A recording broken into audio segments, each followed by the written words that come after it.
Heyo, it's Omnidog here with an overview and review of the Magic Order Library Edition from Dark Horse.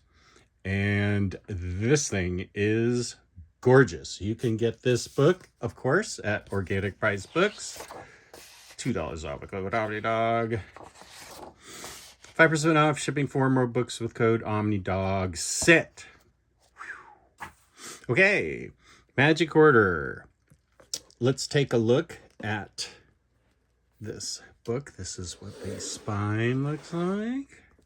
Comes with a ribbon and gold-edged pages.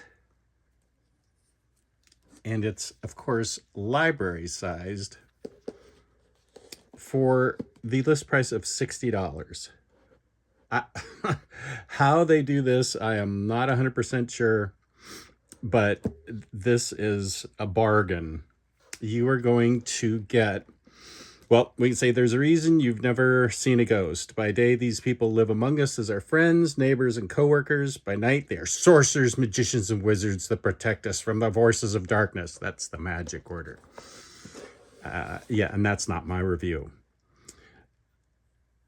Let's address the elephant in the room. Mark Millar. He's the writer. Now, many people, rightly so, have come to not enjoy or appreciate maybe some, most, a lot of Mark Millar. Those reasons are not in this book. Everything, first, this book is a little not safe for work, NSFW. A little bit. Well, mostly for language. There's a tiny bit of no clothes, but hardly anything. But everything that happens in this book is consensual. Not that there's a lot of it, but it's consensual and you don't really see anything. So this is Mark Millar back to being just Mark Millar, the good writer. This was one of my top books of last year. I read the paperbacks 1 through 4. This contains paperbacks 1 and 2. And it might be because this is like a Netflix partnership now, and perhaps he's writing a little less salaciously, but it doesn't matter. Well, it does matter. So if anybody has an issue with Mark Millar because of the previous stuff, and I get it, you don't have to worry.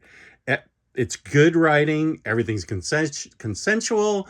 Nothing bad happens in that way, except for the bad guys, but they get taken out gruesomely. And so let's go find out how it happens. Let's take this, actually, and it comes with a dust jacket, too. So that's pretty schmancy for not that much money. Here's a look at the dust jacket. And we'll put it over here. And let's take a look at what the binding's like. Oh, I said it got a ribbon. Yep. Look, the binding's quite decent. Now, there's bookmarks in there. That's why it looks weird. I will say with these gilt pages, these golden edged pages, you do have to relax the book. You have to relax the spine, and you will have to manually and carefully separate some of the pages because this gold edge can make the pages stay together. Usually I just ran my finger right up there and it just popped right out. So shouldn't be a big deal. But you can see here that I actually had to cut it there, and that's on me. Unfortunately, I tried to be very careful, but be careful when you know, that was the only one that I had a problem with. And my book suffered for it. Oh well. Library edition. Now, here's the reason why this is so great. Olivier Coipel and Stuart Immonen. Two of the best artists we have going today, from paperback size to blown up library edition. Created by Mark Millar at Netflix. So he worked hand in hand. Actually, I'll show you some other stuff that'll show you at the end just how big a hand Netflix is now playing in it. You can see this art by Olivier Coipel. This is one of the main players in our saga, and that is Cordelia Moonstone. She's an escapologist, and the Moonstone clan figures prominently in this, but they're by far not the only members of the Magic Order. There are Magic Order members around the world, and their job is to protect humanity from the evils out there that are demons, dragons, ghosts, other things that go bump in the night. And they've been doing it for 1,000 years. So they have pretty normal day jobs. Dad's a stage magician, a stage magician. And you can see how beautiful this art is. And so my job is to sell this book, not sell it, but make you want to read this book without spoiling it. So somebody's out to kill the Magic Order, specifically the Moonstone part of it, and that's Madame Albany. Because of a book that was not given to her, it was given to the Magic Order, the Moonstone family instead. And that is called the Orichalcum, and it is like a book that contains all the dark, deepest, darkest, most dangerous secrets. In the book, it is said they can slay a deity, and the spell in this book sunk Atlantis. So Madame Albany and her cohorts are out to kill the Magic Order in all kinds of ways, and it's the story of how the Magic Order fights back, and how you can never trust what you're seeing, because it is magic. That's all I'll say. You can trust what you're seeing, but don't jump to conclusions. Maybe I'll say that. So there's all kinds of... now, this is a member of the Magic Order. They're in San Francisco. They get erased from existence by a changing spell. And that was Madame Albany. They get changed into somebody else just watching television, completely forgetting who they were. And one cool thing is the Magic Order resides in an oil painting on the second floor of the Art Institute of Chicago. You have to be invited to go in there, and that's how you get in. You cross in and enter the castle in the Magic Order in a painting. That's a great touch, I think. And this is Uncle Edgar with his pet dragon. And Uncle Edgar has to stay in the castle locked up. You'll find out why later. But here we go with more art. And I don't want to see, here's Madame Albany. This guy's the Venetian, and he is the one that is picking off the Magic Order one by one. And she wants the book that she thinks is rightly hers. And she will go to all the ends of the earth of killing everybody if she has to get it.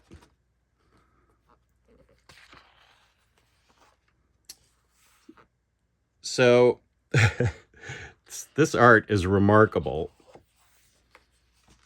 And the story is really well written.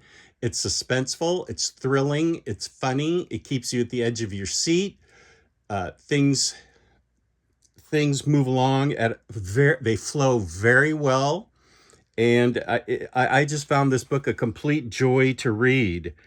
I want to make sure I don't show anything that spoils anything for you, but I still want to give away, not give away, I still want to show how beautiful this art is in this library edition.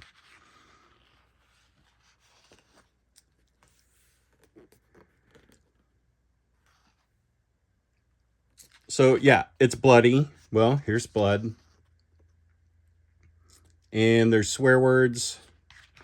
So the orichalcum was the cause of 2 world wars. And here is the Magic Order back in England in 1945, because the German army has managed to get the orichalcum themselves and are using it to win the war. And so it's up to the Magic Order to get it back.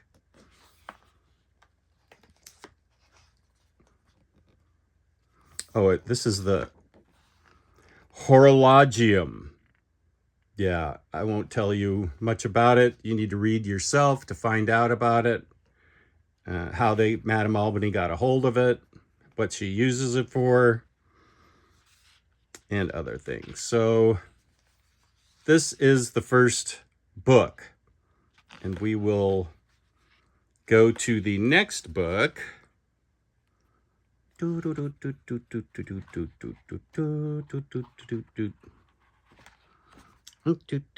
want to spoil it. Okay, here we go. Now, this is the book 2 of the Magic Order, illustrated by Stuart Immonen.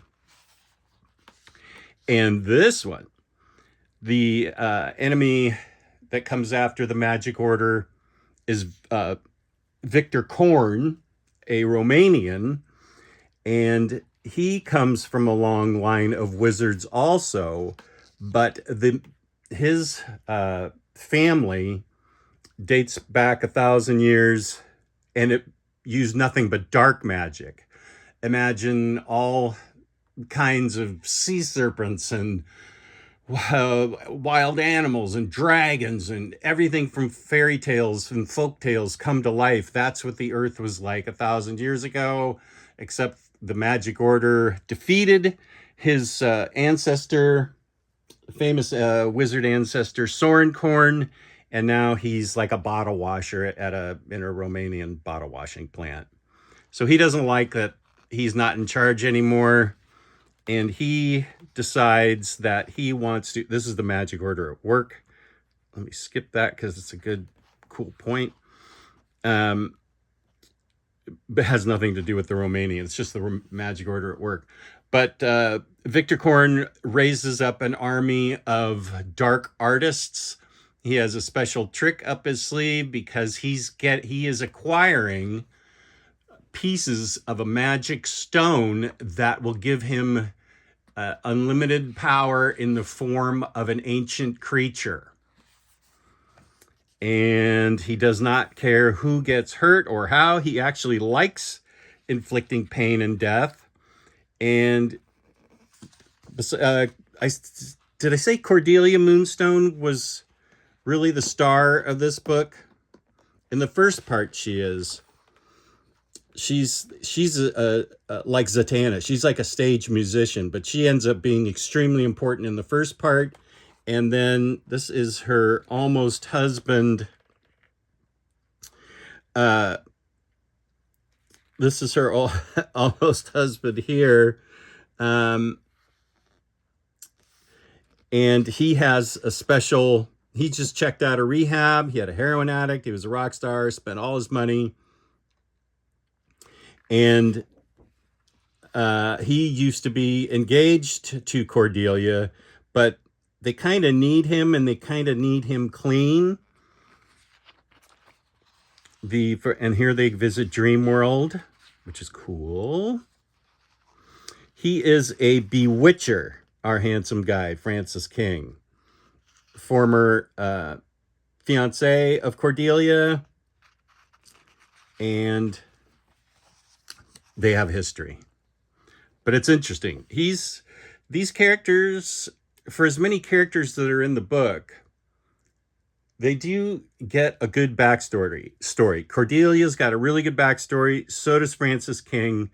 And they seem like fully fleshed out characters. They will need the Bewitcher, and they will need him clean if they are to fight Victor Korn. But Victor Korn has a lot of tough magic backing him. And if you like Stuart Immonen art, like you should, here it is all in its big, bold beauty. And I will not forget the colorists nor the letterers. I will definitely go back to it. And they want the world to go back to what this map shows when it's all completed. And the Magic Order still has, finally, in this part, figures out who's after him, but they still haven't figured out how to bring him down. Because he's after the 4 pieces of this magic touchstone that will bring about the end of times. And he's bringing up all kinds of creatures to do it. And using all kinds of methods and madness that are scary and magical. I think this guy was based on Bob Hoskins. He sort of reminds me of Bob Hoskins.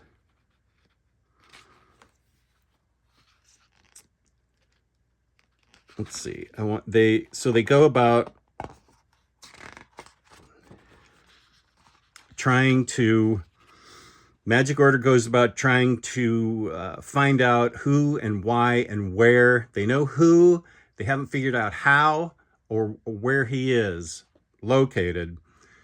So they need to beat up on the magic underworld kind of guys who know what's going on. This guy took too long to give up the goods, so he got turned into puzzle pieces.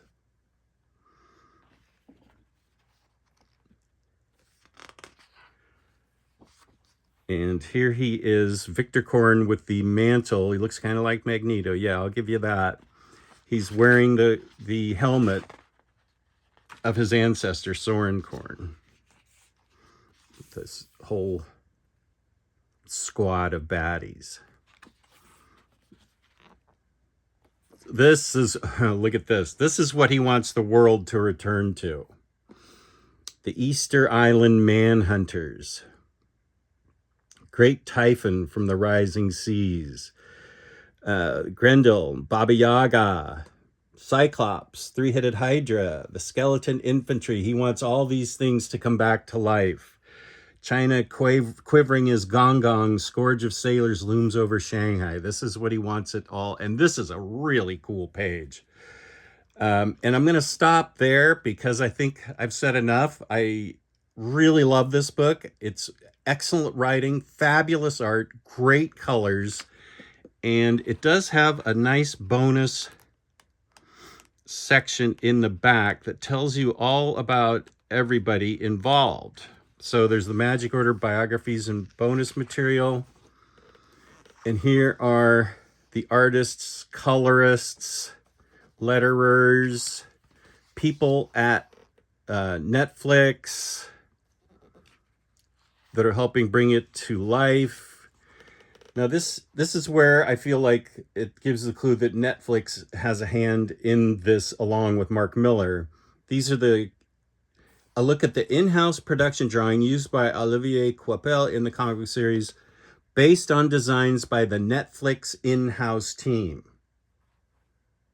So I think this is why it's